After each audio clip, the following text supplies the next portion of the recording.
Bienvenidos de vuelta al programa. Hoy, jueves 22 de diciembre, en vísperas de Navidad, nos visita Andrés Felipe Arias, exministro de Agricultura, ex candidato presidencial colombiano, víctima de una tenaz persecución política por parte del gobierno de Juan Manuel Santos. Andrés Felipe, buenas noches, bienvenido. Gracias por estar aquí. Buenas noches, Jaime, a ti y a todos los televidentes. ¿Cómo estás? ¿Cómo está tu ánimo? Jaime, bien. Cuando eres perseguido con esa saña y ensañamiento, pero al mismo tiempo sabes que tienes la razón y que estás luchando por aquella causa que es la causa justa y correcta, eso da mucha fuerza para seguir adelante. ¿En qué momento comenzó esa persecución, Andrés? Cuando comienza el gobierno del presidente Santos. Agosto 2010. Agosto 2010. Él, pocos días después, declara que es el mejor nuevo amigo de Hugo Chávez. Lo recuerdo.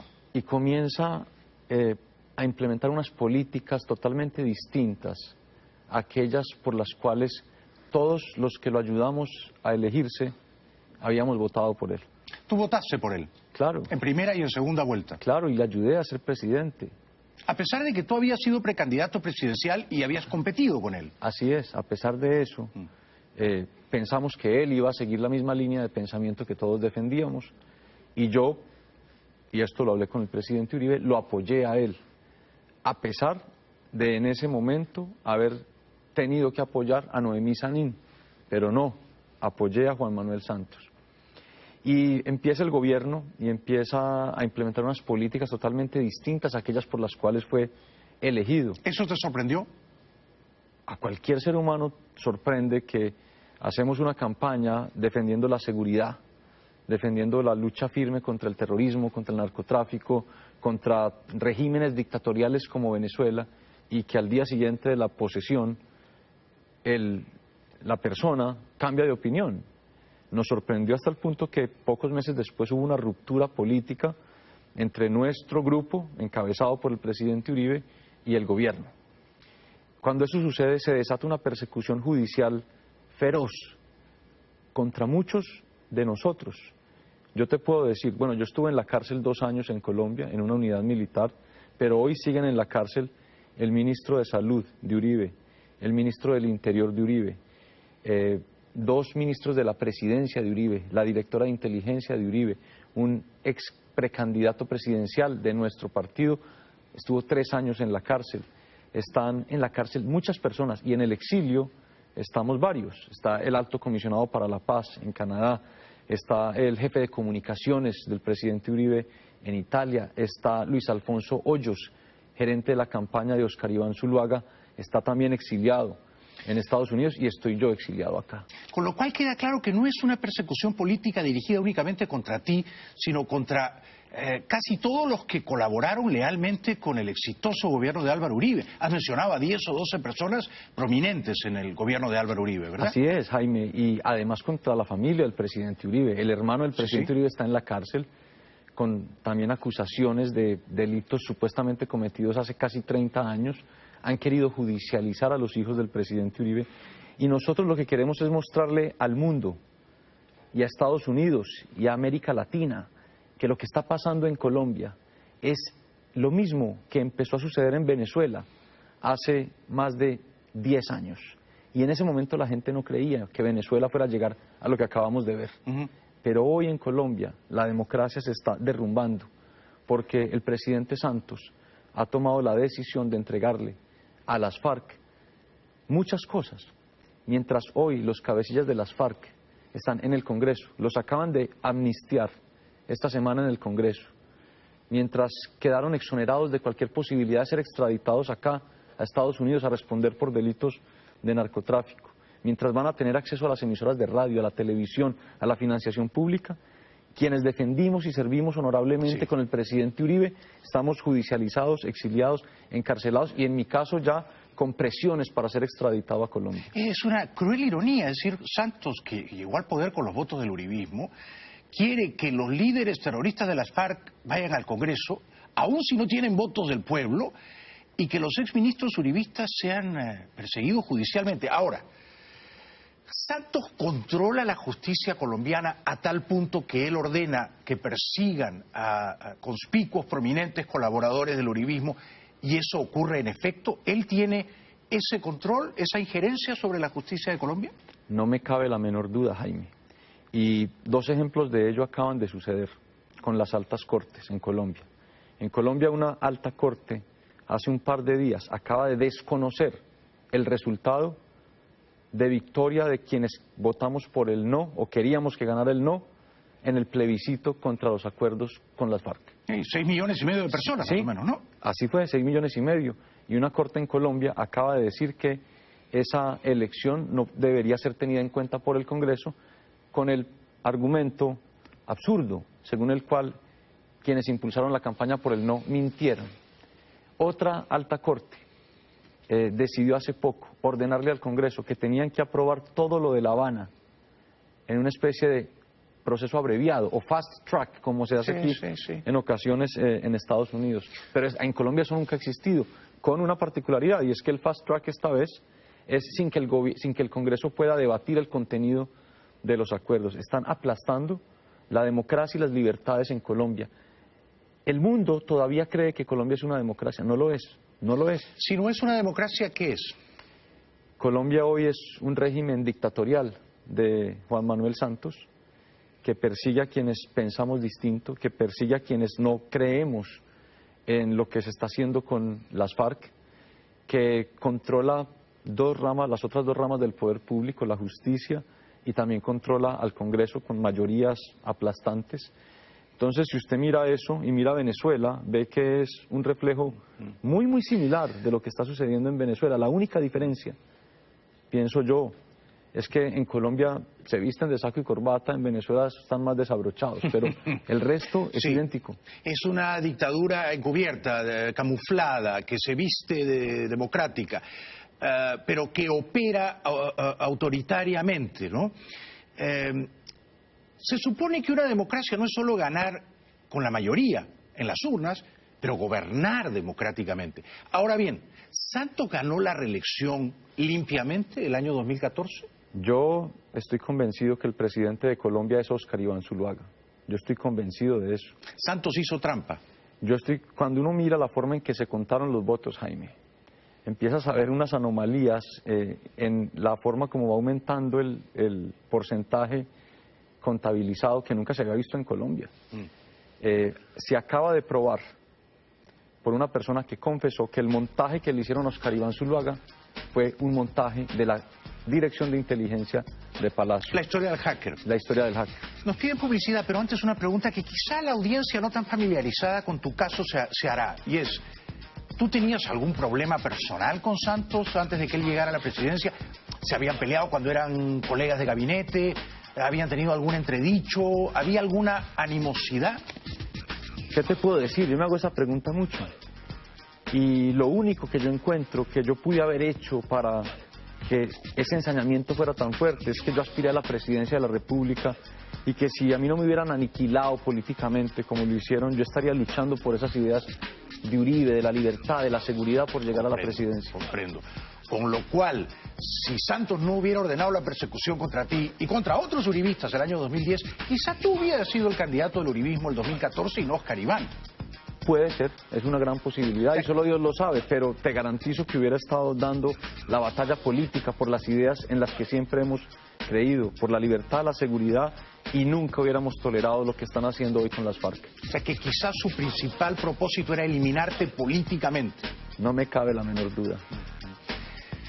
Después de 3 minutos de publicidad le voy a preguntar a Andrés Felipe Arias cuáles son sus planes. Estamos en Navidad, él ha recuperado la libertad, y cuáles son sus planes legales, profesionales, familiares. Regresamos en 3 minutos, ya volvemos. Eminente, prestigioso, político, uribista. Sirvió lealmente al gobierno de Álvaro Uribe, fue ministro de Agricultura, luego fue precandidato presidencial el año 2009, 2010. Y cuando Santos ganó y traicionó al uribismo, empezó un calvario para ti, Andrés Felipe, ¿no? Tú estuviste, decías, 2 años preso en una cárcel militar en Colombia. Así es, Jaime. Estuve 2 años detenido que preventivamente y a lo último ya se oponían a mi libertad con argumentos tan absurdos como el siguiente. La Fiscalía decía, es que si lo dejan en libertad de pronto sale a usar Twitter y eso puede afectar el proceso. A lo último ya no tenían cómo dejarme preso, me sueltan, el juicio termina, sacamos pruebas demoledoras en contra de la acusación, el juicio termina en febrero y mira cómo empieza esto a concatenarse con la elección del 2014. Acaba el juicio en febrero, me iban a absolver y empiezan a aplazar el veredicto. ¿Febrero de qué año? Del 2014. Okay. Ya en mitad de la campaña por la reelección de Santos, nosotros a favor de Óscar Iván Zuluaga. Correcto. Acaba el juicio en febrero y empiezan a aplazar el veredicto. Y lo aplazan, y lo aplazan, y lo aplazan. Y llega junio, segunda vuelta presidencial, Óscar Iván a punto de ganar la elección y 2 días antes, además de todo el hacker y ese montaje que le hicieron a Óscar Iván, 2 días antes de esa elección presidencial, viernes 13 de junio, la Corte Suprema filtra ilegalmente una noticia según la cual me iban a condenar, sin haberse reunido la Corte.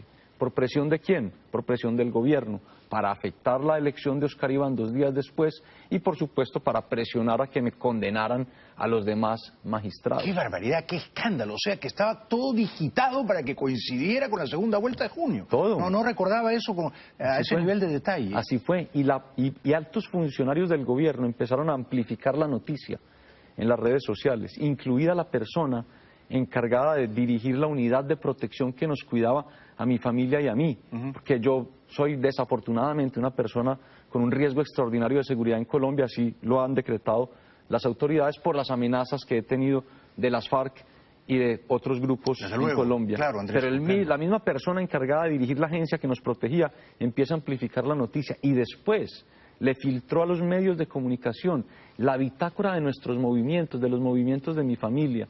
Cuando hablas de tu familia, es tu mujer... y mis 2 hijos. Y tus 2 hijos pequeños, niños. Son pequeños. Juan Pedro tiene 5 años y Eloísa 8 años. ¿Y estaban todos en Colombia? Estábamos todos en Colombia, así es. ¿Y entonces? Entonces, en ese momento, yo tomo la decisión de resistir esa injusticia. Ese viernes yo hablo con muchas personas y me dicen, Andrés, a usted lo debieron haber absuelto hace mucho tiempo. Esto que acaba de hacer el gobierno y la Corte 2 días antes de la elección prueba que lo suyo es político, lo van a voltear y lo van a condenar. Además te iban a condenar a 13 o 14 años. Me condenaron a 17 años, Jaime. Es una locura, ¿no? Es una locura por firmar unos convenios con la Organización de Estados Americanos idénticos, Jaime, idénticos jurídicamente a los que habían firmado todos los ministros que me antecedieron. Sí, lo he leído en el libro de Plinio, Apuleyo Mendoza, claro. No hay ninguna prueba, no hay un caso, no hay fundamento. Es absurdo. En Colombia están condenando a mucha gente con testigos falsos. Yo ni siquiera tuve el derecho a tener mi testigo falso. La Corte dice que a mí me tienen que condenar y que no se le debe exigir a la Fiscalía que pruebe el plan criminal porque, según la Corte, en estos casos como el mío, no quedan testigos que lo corroboren ni documentos que lo comprueben. Luego a mí me condenaron por sospecha. Es una atrocidad enorme, Jaime. Yo vine a Estados Unidos buscando justicia, refugio y asilo. Yo me hubiera podido ir a un país que no tiene relaciones diplomáticas con Colombia, a esconderme. No lo hice así.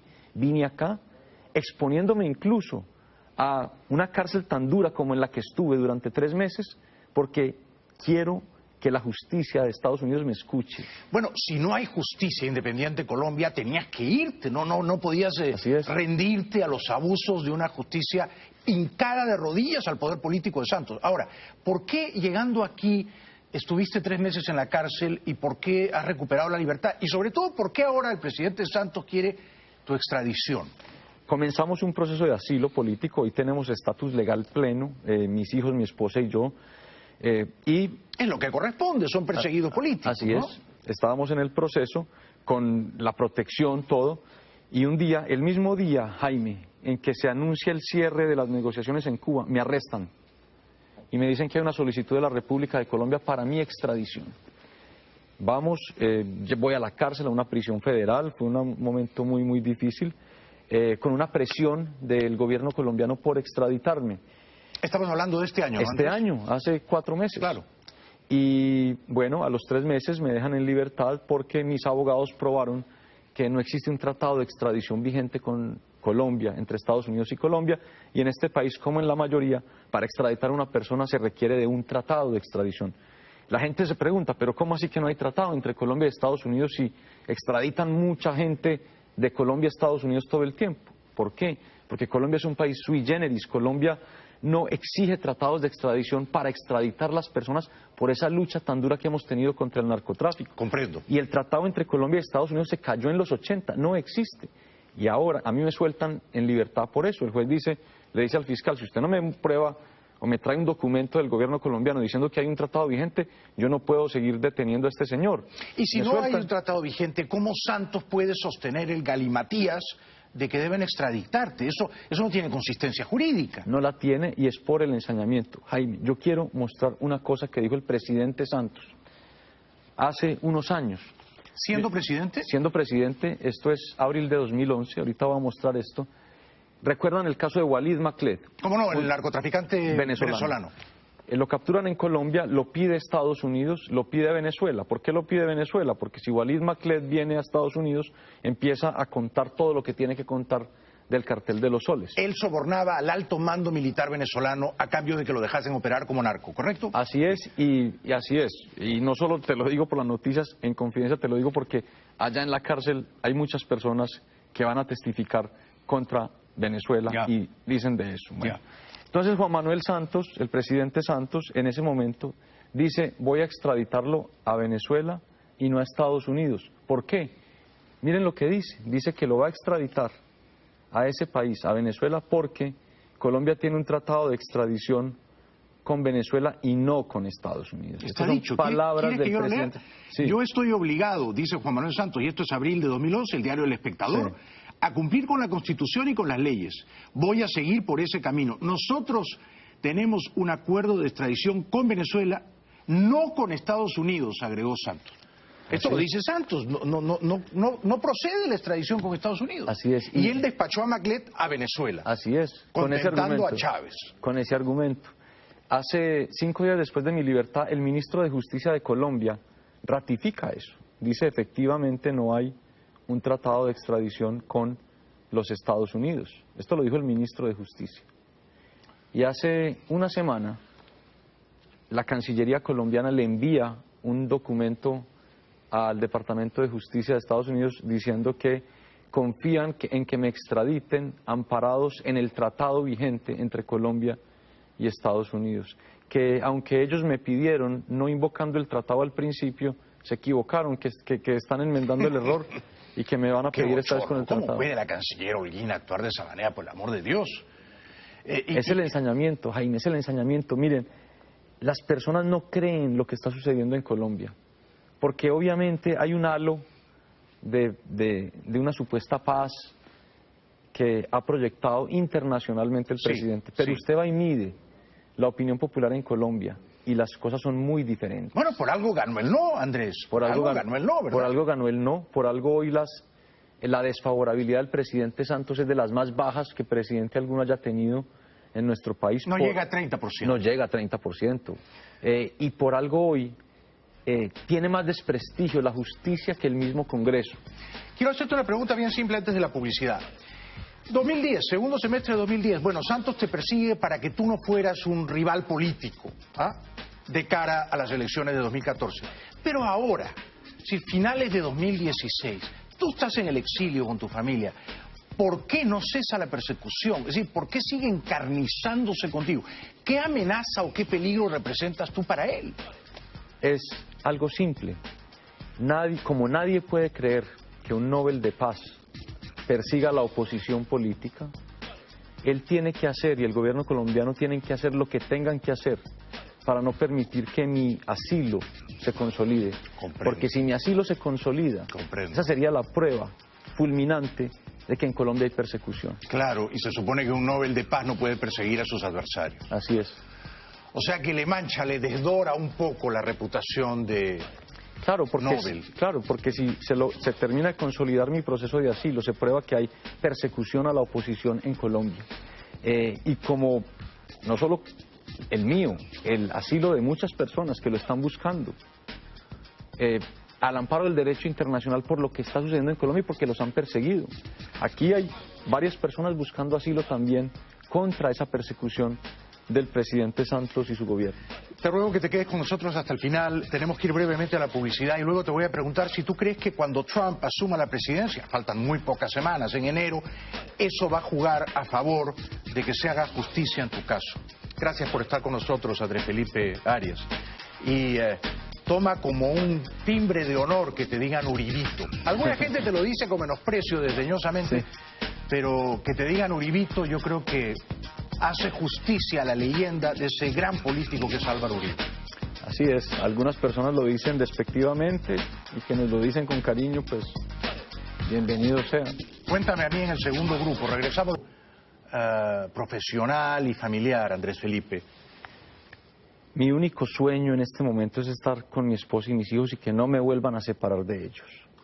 Lo que yo viví estos 3 meses por lo que hizo el gobierno de Colombia en mi contra. Y aquí es muy importante decir algo, Jaime. ¿Por qué el gobierno de Estados Unidos hizo lo que hizo? Porque actúa como un agente de Colombia. Casi que ni es el gobierno de Estados Unidos, es el gobierno de Colombia con un agente acá, en cabeza del Departamento de Justicia. A mí me dejaban ver a mis hijos y a mi esposa 1 hora a la semana. ¿1 hora a la semana? 1 hora a la semana. En un cuarto helado. ¿En qué prisión estaba? En el Centro de Detención Federal acá en Miami. A mí los primeros 3 días me tuvieron en una celda de castigo. Yo podía hablar con ellos 10 minutos al día por teléfono, conversaciones todas escuchadas.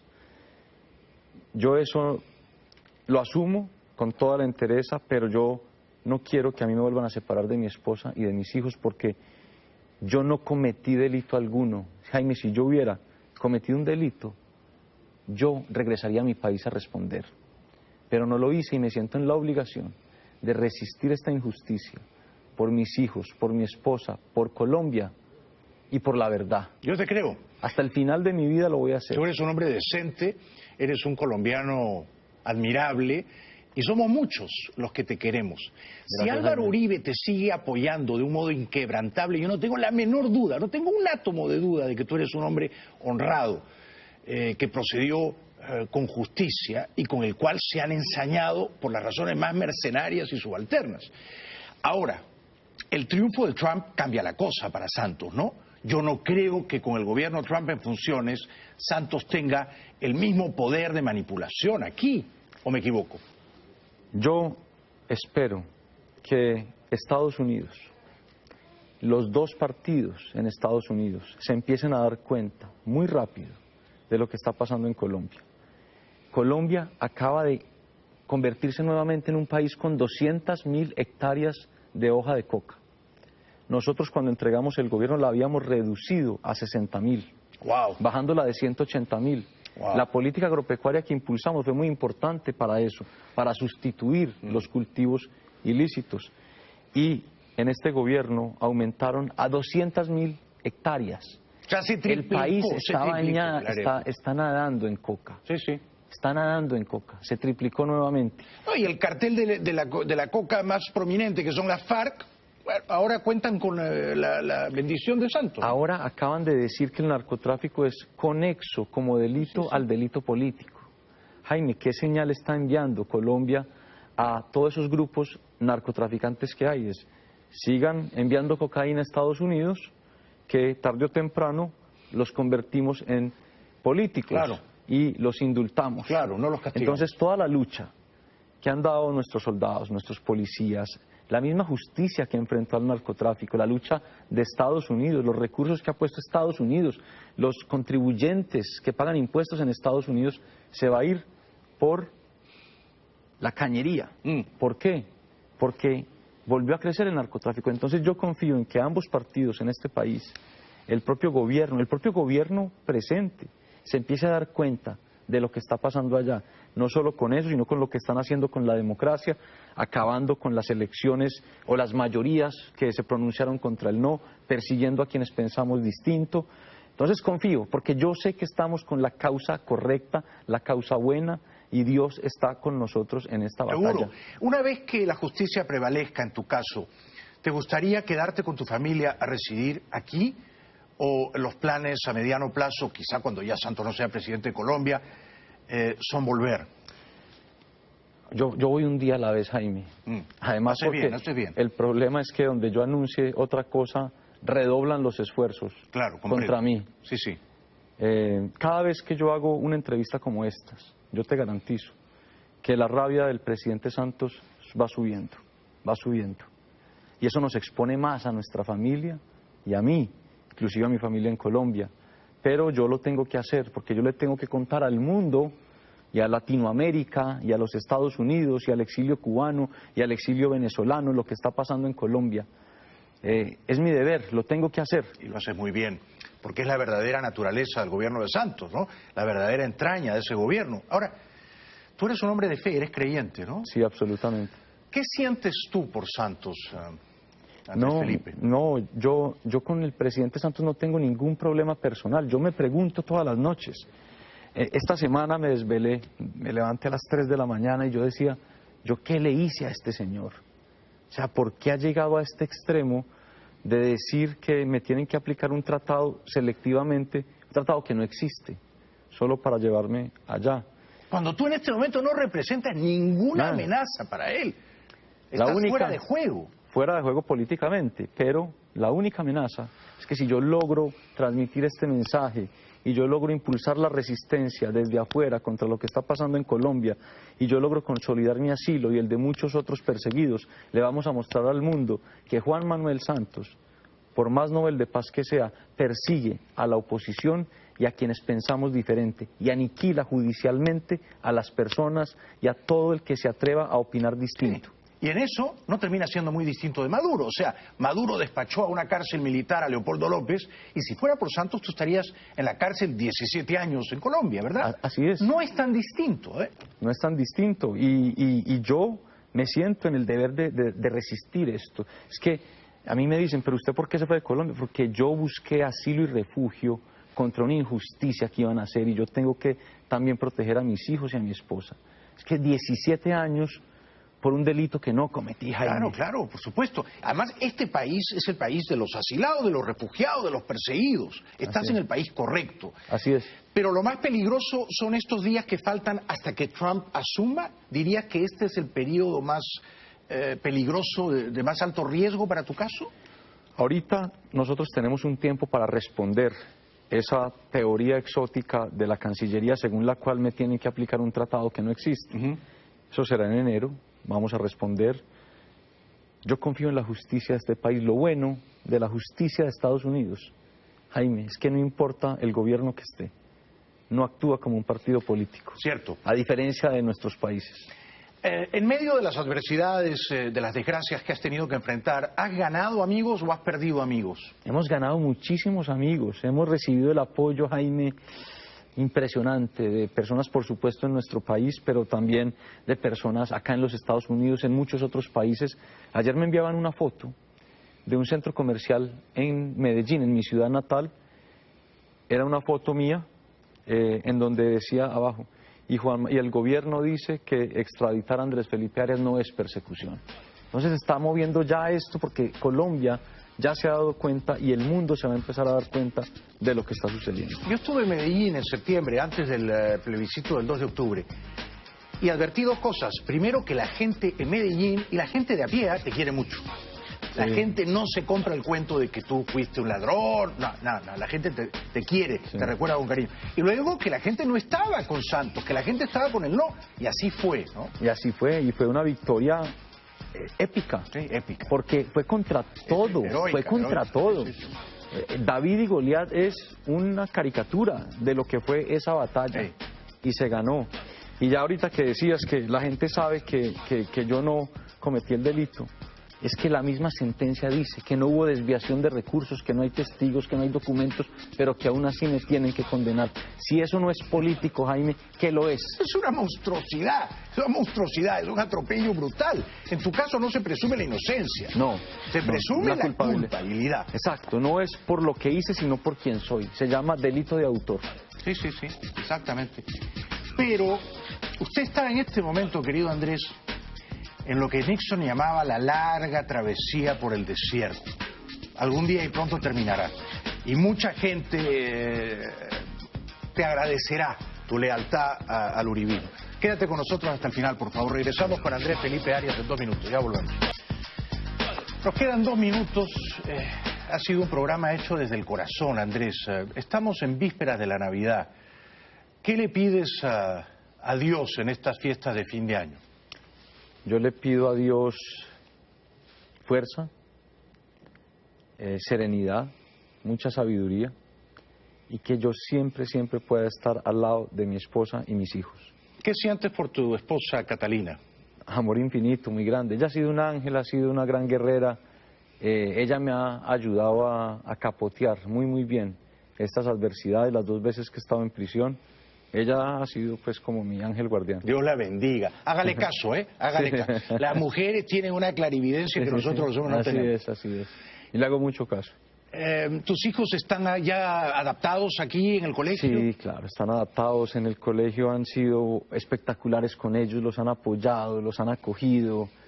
Mis hijos son unos niños muy despiertos, a ellos no se les puede mentir, no se les puede engañar. Ellos saben lo que está pasando y son muy fuertes, son también otros ángeles guerreros espirituales, como les digo yo. Dios los bendiga. Una vez que puedas ganar, que ya tu victoria sea definitiva, ¿estás trabajando? ¿En qué quisieras trabajar? Jaime, no sé, yo ahorita hago apoyo con consultorías que me buscan las personas, pero no estoy como definiendo un futuro profesional por ahora porque mi única causa hoy es defender mi verdad, ganar este proceso y demostrarle al mundo lo que está sucediendo en Colombia. Después veremos qué va trayendo la vida. Dios siempre ha sido muy generoso conmigo y nos ha permitido vivir dignamente. ¿Cuál es la principal lección que has aprendido de todo este tormento que has tenido que sufrir? Que Dios no te da nada que no puedas manejar y aguantar para salir adelante. Cuenta con mi amistad, con mi respeto y con mi admiración, Andrés Felipe. Estoy seguro de que la justicia en tu caso va a prevalecer. Gracias, Jaime, que Dios te bendiga. Feliz Navidad a ti y a todos los televidentes. Lo mismo a ti, a Catalina y a tus 2 hijos. En Mega, esta es tu casa. Vuelve cuando quieras. Un aplauso para Andrés Felipe Arias.